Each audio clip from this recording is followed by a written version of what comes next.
முதல்ல நம்மளோட உணர்வுக்கு, நம்மளோட வாழ்வுக்கு, நம்மளோட அரசியலுக்கு, இல்லோட நம்மளோட எதிர்காலத்துக்கு, நம்மளோட எதிர்கால சந்ததியினருக்கு உண்மையானதா இருக்கா? அவங்களுக்காக அந்த படம் பேசுதா? அப்படிங்கிறது மட்டும் தான் நமக்கு முக்கியம். அது ஓடுது, ஓடாம போகுது. அது சம்பாதிக்குது, சம்பாதிக்காம போகுது. ஏன்னா, நம்ம கமிட்மெண்ட்ல தான் எடுக்கிறோம்.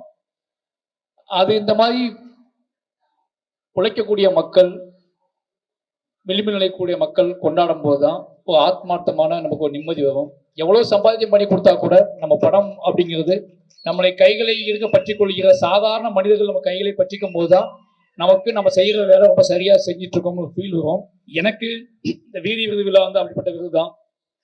எத்தனையோ விருது விழா கூப்பிடும் போது நம்ம ஏதாவது காரணம் சொல்லுவோம். ஆனா இது வரைக்கும் வீதி விருதுவிழாவை நான் புறக்கணிச்சதே கிடையாது. அதுக்கான காரணம் என்ன அப்படின்னா, இங்க வரும்போது ஒரு நேர்மையா நம்ம வந்து ஒரு விஷயத்த நம்ம அடுத்து இயங்குவதற்கான ஒரு சக்தியா இந்த விருது தான் நிச்சயமா இருக்கும்.